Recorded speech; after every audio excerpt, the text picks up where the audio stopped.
আসসালামু আলাইকুম ওরহমতুল্লাহি ওবরাকাতুহু। আমি doctor Saidur Rahman Sayed, ECG study and solve and treatment of the heart disease এই গ্রুপের অ্যাডমিন অ্যান্ড ফাউন্ডার। মাদারীপুরবাসীর জন্য চিকিৎসা সেবা এই গ্রুপেরও অ্যাডমিন অ্যান্ড ফাউন্ডার। রুগী দেখতেছি আসমত আলী খান সেন্ট্রাল হাসপাতাল, তৃতীয় তলা, 315 নম্বর রুম। শনিবার থেকে বৃহস্পতিবার পর্যন্ত মাদারীপুর সদর, মাদারীপুর আসমত আলী খান সেন্ট্রাল হাসপাতাল, তৃতীয় তলা, 315 নম্বর রুম। শনিবার থেকে বৃহস্পতিবার পর্যন্ত। শুধু শুক্রবার রুগী দেখি science lab diagnostic centre, Barishal Sher-e-Bangla medical কলেজের সামনে, সকাল 10টা থেকে বিকাল 5টা পর্যন্ত। এবং হার্টের যদি কোনো ব্লক থাকে সেইটা ডায়াগনোসিস করার জন্য এক্সারসাইজ টলারেন্ট টেস্ট ইটিটি এটা করি ল্যাবেক ডায়াগনোস সেন্টার, সদর রোড, বরিশাল, প্রতি শুক্রবার শুধু। তো আজকে আমার চেম্বারে, এটা হচ্ছে আসমত আলী খান সেন্ট্রাল হাসপাতাল, এখানে একজন মুরব্বী আছেন। উনি হলো আমাদের প্রবাসী, উনি আগে বিদেশ ছিলেন, এখন বাংলাদেশে থাকেন। তো উনি আগে থেকেই নুন কেস অফ হাইপারটেনশন ছিলেন, উচ্চ রক্তচাপে আক্রান্ত ছিলেন এবং উনি ডায়াবেটিসে আক্রান্ত ছিলেন। উনি পূর্বে যে ডায়াবেটিসের ঔষধ খাইতেন, এই ঔষধ খাওয়ার পর তার ডায়াবেটিস নিয়ন্ত্রণ থাকতো না, আনকন্ট্রোল ডায়াবেটিস ছিল। তো আল্লাহ রহমতে আমার কাছে যখন আসে ওনার অবস্থা এবং উনি ওয়েট গেইন, আমি যে ডায়াগনোসিসটা করেছি সেটা হচ্ছে known case of hypertension, diabetes mellitus and dyslipidemia. ওনার যে আগে ঔষধ ছিল সেই ঔষধ খাওয়ার পর ওনার ডায়াবেটিস, প্রেশার কিছুই নিয়ন্ত্রণ থাকতো না। কিন্তু আল্লাহ রহমতে আমাকে দেখানোর পর এখন মোটামুটি তার সম্পূর্ণভাবেই প্রেশার সম্পূর্ণ নিয়ন্ত্রণ হয়ে গেছে। মাত্র 2 সপ্তাহ ওষুধ খাইছে, 2 সপ্তাহ আল্লাহর রহমতে। আগে যে আমাকে যখন দেখাইছিল তখন তার প্রেশার ছিল হলো 150/80। এইটা ছিল হলো 19 তারিখে, এটা হলো 19/6/2025। আজকে হলো 10/7/2025 এই তারিখে আছে। তো যার প্রেশার ছিল 150/80, তার আজকে প্রেশার 110/75, একেবারে নিয়ন্ত্রণ আল্লাহর রহমতে। এবং তার ডায়াবেটিসের যে অবস্থা ছিল সেটা খুবই ভয়ানক অবস্থা ছিল। ভয়ানক অবস্থা কেন ছিল আমরা সেটা বলি। সরি, একটু দেখেন যে এখানে দেখেন ওনার র্যান্ডম ব্লাড সুগার, সেটা আমরা পাই 12.8, যেটা অত্যাধিক বেশি। যেটা একজন মানুষের স্বাভাবিক র্যান্ডম ব্লাড সুগার থাকে 7.8, তার র্যান্ডম ব্লাড সুগার ছিল 12.8। তাহলে র্যান্ডম ব্লাড সুগার যেটা নর্মালি 7.8-এর নিচে থাকবে, সেইটা ওনার আছে কত, 12.8, অনেক বেশি। এবং এইটাই সবচেয়ে ভয়ানক ব্যাপার, ওনার HbA1c যেটা লাস্ট 3 মাসের অ্যাভারেজ, সেইটা ছিল 12.2, যেটা অত্যাধিক খারাপ। ওনার নর্মাল থাকার কথা 4.5 থেকে 6.5 এর মাঝামাঝি বা এইটার ভিতরে, সেটা 12.2, অত্যাধিক বেশি। এবং এই পেশেন্টকে আমরা তখন যেহেতু 19 তারিখে আসছিল, আমরা হলো 1 সপ্তাহ পরেই আমরা বলছি আবার শনিবার আসেন, কারণ আমরা খালি পেটেরটাও দেখতে চাই যে ওনার খালি পেটে এবং ভরা পেটের কী অবস্থা। তো খালি পেটে যেটা ছিল 7.3, যেটা নর্মালি আমরা বলি যে 6.4 বা 6-এর নিচে থাকবে, সেইটা 7.3 বেশি ছিল। এবং ওনার আফটার 2 আওয়ার্সও বেশি ছিল, অনেক 15.2, অত্যাধিক বেশি। তো আল্লাহ রহমতে আমাকে দেখানোর পর 2 সপ্তাহের ওষুধ খাওয়ার পর এখন ওনার যে ফাস্টিং সেটা নিয়ন্ত্রণ হয়ে গেছে।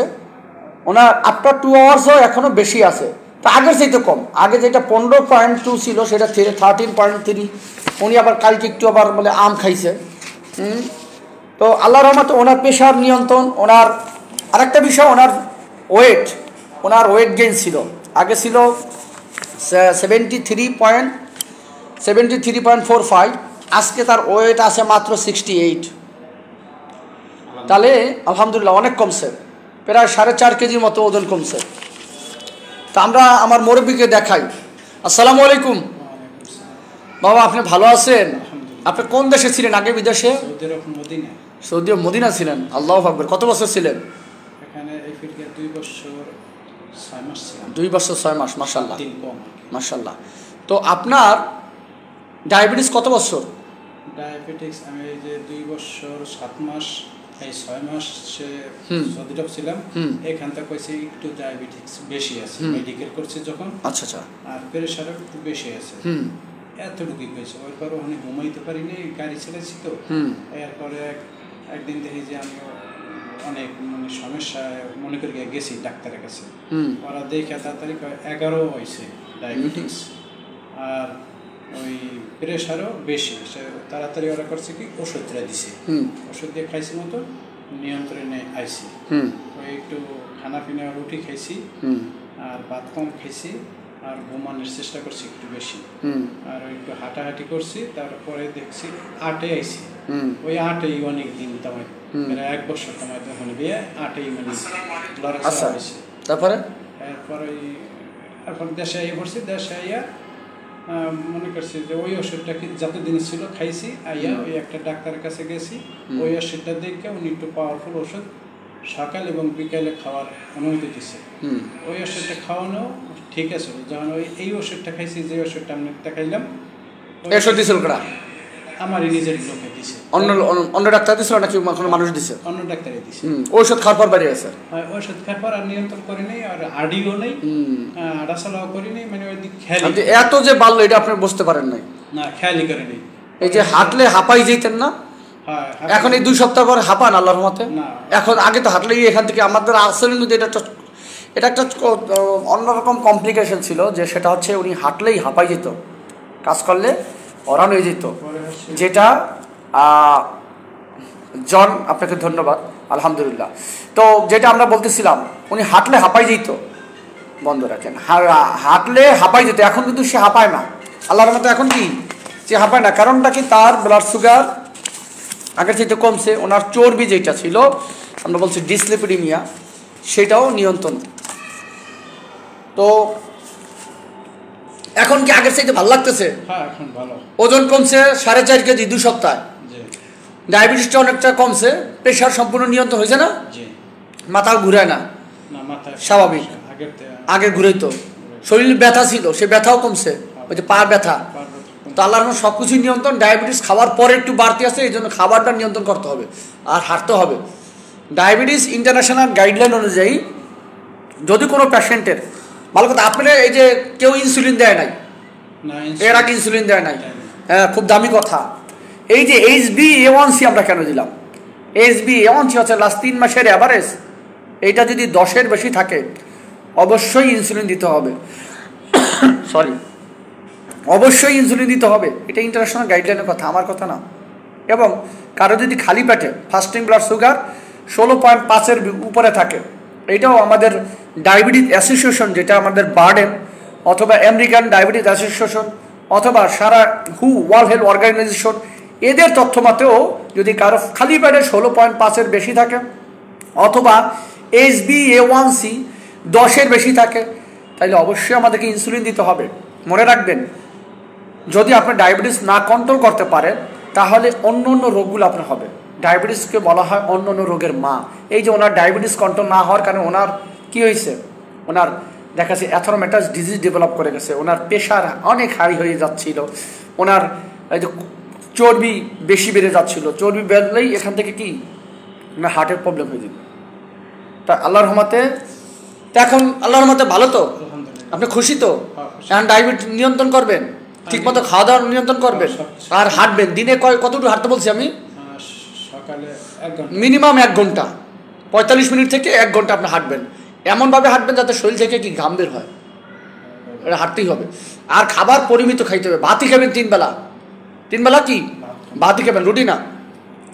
আমি কেন ভাত খাইতে বললাম? অনেকে বলতেছে যে ভাত খাইতে কেন বললো হলো, কারণ ভাতের ভিতরে আমাদের দেখা গেছে যে ইন্টারন্যাশনাল বিভিন্ন গাইডলাইন, এবং আপনারাও রুটি একটা উপাদান থাকে, এটার নাম হচ্ছে গ্লুটেন। নামটা কি? গ্লুটেন। এটাতে সার্চ দেন। গ্লুটেন খুবই খারাপ। এটা আমাদের প্যানক্রিয়াসকে নষ্ট করে দিতে পারে। সরি, প্যানক্রিয়াস নষ্ট করে দিতে পারে, এত খারাপ গ্লুটেন। তো যেখান থেকে ইনসুলিন উৎপন্ন হয় সেটা যদি নষ্ট হয়ে যায় তাহলে আমরা পাবো কীভাবে, ইনসুলিন কোথা থেকে পাবো? এই জন্য ভাত খাইতে বলা হয়, কিন্তু সেটা পরিমিত। শাকসবজি খাবেন বেশি, ভাত খাবেন পরিমিত। আমি যেভাবে বলছি আমাদের BMI বডি মাস ইন্ডেক্স অনুযায়ী ভাত খাওয়ানো উচিত। আমাদের কার্বোহাইড্রেট খাইতে হবে, মাছ কি একটা কার্বোহাইড্রেট, আমাদের আমিষ খাইতে হবে, আমাদের প্রোটিন খাইতে হবে, আমাদের শাকসবজি খাইতে হবে, সবই একটা ব্যালেন্স ডায়েট খাইতে হবে। আমি সবই খাবো কিন্তু পরিমিত। আমি আম খাইতে পারবো, সেটা একটা আমের 4 ভাগের 1 ভাগ। কলা খাইতে পারবো, একটা কলার অর্ধেক। এইরকম না খাইলেও দুর্বল হয়ে যাবো। আমরা একেবারে না খাইতে আপনাকে বলি না, খাবেন, দিনে 3 বারে বেশি খাওয়া যাবে না, 3 বারই খাবেন। যেভাবে ইনসুলিন নিতে বলছি, একবার ইনসুলিন আর ঔষধ সকালে শুধু, এইটা করলে ইনশাল্লাহ আপনার আশা করি ঠিক হয়ে যাবে। তো সকলকে ধন্যবাদ। জন আহমেদ টুটুল, আপনাকেও ধন্যবাদ। ভালো লাগলে ভিডিওটি শেয়ার করি এবং আমার এই মুরব্বীর জন্য দোয়া করবেন। আল্লাহ সুবহানাহু ওয়া তাআলা তাকে যদি পরিপূর্ণ সুস্থতা দান করেন। উনি আল্লাহর রহমতে আল্লাহর রহমতে আপনার ওজন কমছে, আপনার ডায়াবেটিস আগের চাইতে কমছে, প্রেশার সম্পূর্ণ নিয়ন্ত্রণ হয়েছে। আপনার যে ডায়াবেটিক নিউরোপ্যাথি ছিল, এই যে পেইনটা ছিল, এটা ব্যথা ওষুধ খাইলে কমে না, কিন্তু যেই আমরা ডায়াবেটিক নিউরোপ্যাথির ওষুধ দিয়েছি এখন কিন্তু ব্যথাটা 1 মাস লাগে না, মাত্র 2 সপ্তাহ কমে গেছে। তার ধন্যবাদ। আপনি ভালো থাকবেন এবং দোয়া করবেন। মানুষের কাছে আমার কথা বলে, আমার প্রচার কিন্তু আপনারাই করেন। আমার কিন্তু কোনো মাইকিং শোনেন, আমার কোনো মাইকিং শোনেন না, আমার কোনো মাইকিং হয় না, কোনো না, আপনারাই আমার প্রচার করেন। তো বলবেন যে আল্লাহর রহমতে এই স্যারের কাছে গেলে যত হাই প্রেশার থাকুক, যত উচ্চ ডায়াবেটিস থাকুক, ইনশাল্লাহ 2 সপ্তাহ নিয়ন্ত্রণ হবে। ভালো থাকবেন। আল্লাহ হাফেজ। আসসালামু আলাইকুম ওয়া রাহমাতুল্লাহি ওয়া বারাকাতুহু।